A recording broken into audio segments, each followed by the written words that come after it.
আমিরাতে প্রবাসী বাংলাদেশি ৬৫ কোটি টাকার লটারি জয়।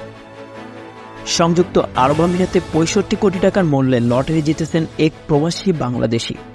বৃহস্পতিবার ৩ অক্টোবর স্থানীয় সংবাদ মাধ্যম খালিজ টাইমস এক প্রতিবেদনে এ খবর জানিয়েছে।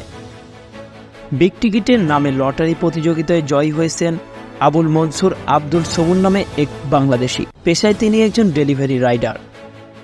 পুরস্কার হিসেবে তাকে ২ কোটি দিরহাম দেওয়া হয়েছে, বাংলাদেশি মুদ্রায় যা প্রায় ৬৫ কোটি ১০ লক্ষ টাকার সমান। পুরস্কার জয়ের প্রতিক্রিয়া জানতে চাইলে তিনি বলেন, এতটাই খুশি যে তা প্রকাশে ভাষা খুঁজে পাচ্ছি না। আবুল মনসুর আব্দুল সবুর ও তার বন্ধুরা মিলে ৫টি টিকিট কিনেছিলেন। এর মধ্যে আবুল মনসুরের কেনা টিকিটই কেবল পুরস্কার জিতেছে।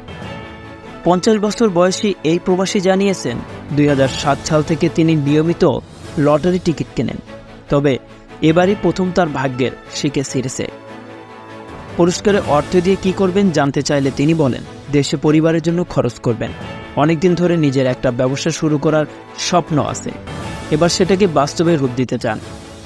খালিজ টাইম প্রতিবেদনের মতে এবারের বিগ টিকিট লটারিতে নগদ অর্থ ছাড়াও প্রতিদিন ২৪ ক্যারেট স্বর্ণের বার জেতার সুযোগ রয়েছে। এই পুরস্কারে দেওয়া হবে পুরো অক্টোবর মাসব্যাপী। এর আগে গত সেপ্টেম্বর মাসে বিগ টিকিট রাফায়েল ড্র হয়, তাতে $১.৫ কোটি জিতেছেন আরেক প্রবাসী বাংলাদেশি শামসু মিয়া, বাংলাদেশি টাকায় যা প্রায় ৪১ কোটি ১৪ লক্ষ টাকার সমান।